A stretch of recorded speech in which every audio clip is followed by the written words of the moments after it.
కేటీఆర్ ని సిట్ విచారణకు ఎందుకు పిలిచారని కేంద్ర సహాయ మంత్రి బండి సంజయ్ ప్రశ్నించారు. సిరిసిల్ల కేంద్రంగా ఫోన్ ట్యాపింగ్ జరిగిందన్నారు. ఫోన్ ట్యాపింగ్ చేసిన వారినే పిలిచి ఎందుకు అడుగుతున్నారని బండి సంజయ్ ప్రశ్నించారు.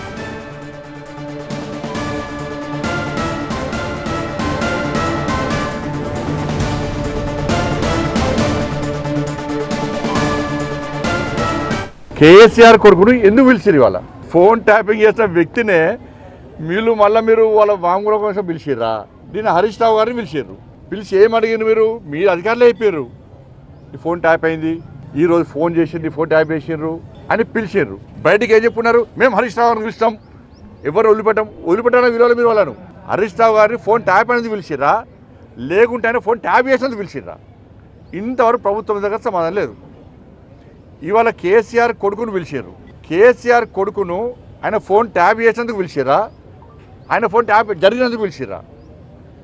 దీని మీద రాష్ట్ర ప్రభుత్వము సిట్ అధికారులు స్పష్టం చేయాల్సిన అవసరం ఉంది.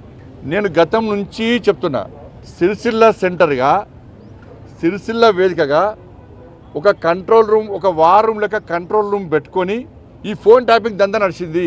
హైదరాబాద్ కేంద్రంగా జరగలేదు, సిరిసిల్ల కేంద్రంగా జరిగింది. సిరిసిల్లలో కేసీఆర్ కొడుకు యువరాజు ఆడిందే ఆట, పాడిందే పాట. అలా తనిఖీలు చేసే అధికారం లేదు.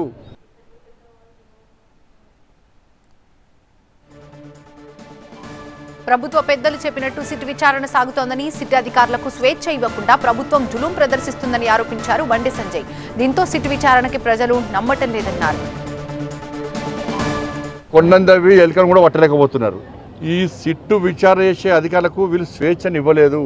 రాష్ట్ర ప్రభుత్వంలోని కొంతమంది పెద్దలు చెప్పిన ప్రకారమే సిట్టు అధికారులు వాళ్ళు వ్యవహరించాలని చెప్పి వస్తున్న విషయం వాస్తవం. సిట్టు విచారణ చేస్తున్న అధికారులు నిజంగా నిజాయితీవంతులు, చాలా పవర్ఫుల్, వాళ్ళ మీద ఎలాంటి అనుమానం లేదు. కానీ వాళ్ళకు ఎంత స్వేచ్ఛనిచ్చారో అనే విషయంలో మాత్రం ఎలా అనుమానాలు వస్తున్నాయి. రాష్ట్ర ప్రభుత్వము వాళ్ళ మీద జులుం ప్రదర్శిస్తున్న అధికారుల మీద.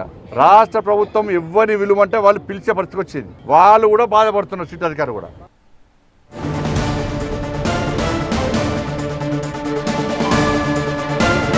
కేసీఆర్ కుటుంబ సభ్యుల్ని అరెస్ట్ చేసే దమ్ము ప్రభుత్వానికి లేదన్నారు బండి సంజయ్. ట్యాపింగ్ పై సిట్ దగ్గర వాట్సాప్ చాటింగ్స్ ఆధారాలున్నాయని, వారం రోజులు హల్చల్ చేసి 3 రోజుల తర్వాత సిట్ విచారణ బంద్ చేస్తారన్నారు. ఏఐసీసీ భవన్, ఫామ్ హౌస్ కి డీల్ కుదరకపోవడంతో సిట్ విచారణ సాగదీస్తున్నారన్నారు బండి సంజయ్.